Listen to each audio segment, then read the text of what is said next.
Welcome back to another piece of the puzzle in this series. If you watched the last two videos, we've been talking about the systems we live in. We talked about how the workplace pits us against each other to keep us divided and hold control.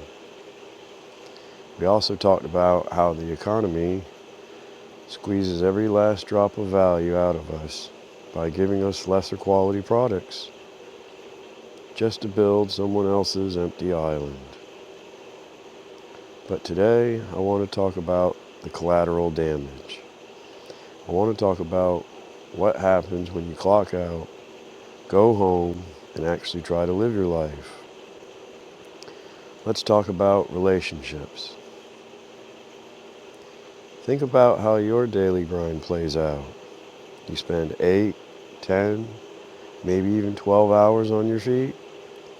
You give your absolute best energy, your sharpest focus, and your physical strength to a system that just sees you as a metric. By the time you finally walk through your own front door, what is left? The leftover scraps. We give our best hours to a company that doesn't truly value us. We give our hard-earned money to a market that shrinks the product and raises the price.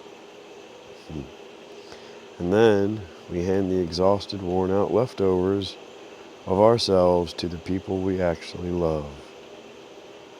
And we wonder why relationships today are failing at record rates. I watched this happen in real time. Two people living under the same roof. One goes to the bedroom to stare at the TV, while the other sits in the living room, staring at a PC monitor. Both of them are exhausted. Both of them complain that the other doesn't spend enough time with them or that they're just being lazy. It's a catch-22. But it's not just about being physically tired. It's because when the noise of the work week stops, the silence of the house is terrifying. When they look at each other, they aren't just seeing a partner. They're holding up a mirror that reflects back their true selves, without the masks or the noise. The screens are safe, the mirror is hard. The system bankrupts us before we even get to invest in our own lives. Because when you're purely focused on survival, you don't have the bandwidth for deep connection. You isolate, shut down, you retreat to your own corner just to recharge your battery enough to do it all over again tomorrow.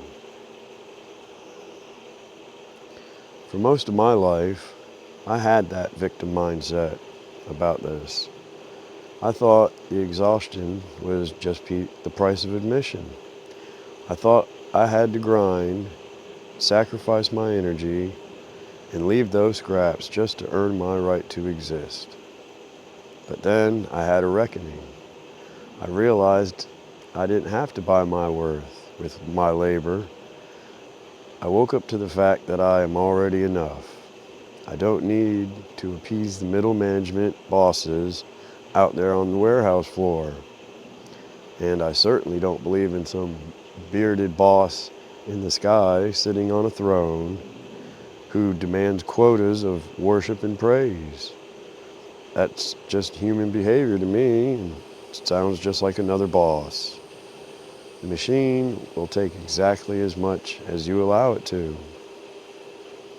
The system isn't miraculously going to suddenly care about your relationships. A corporation is never going to say, "Hey, you look tired.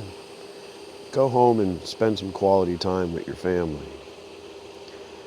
If we want our connections back, we have to stop volunteering for extra miles. We have to stop letting the stress of the concrete floor follow us onto our front porch. We have to look at the people in our lives and realize They are the ones in the castle we're supposed to be building, not the company.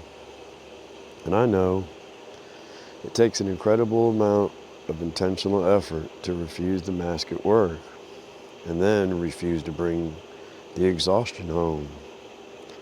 But it is the only way we don't end up on that empty island.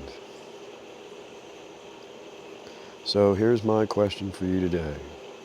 When the system drains your battery to zero, how do you find the courage to look in the mirror instead of the screen? Drop your thoughts in the comments. Let's help each other figure out how to take back our lives from the grind. If this series has made you think, hit like and subscribe. We have a lot more puzzle pieces to look at. Life. Just live it.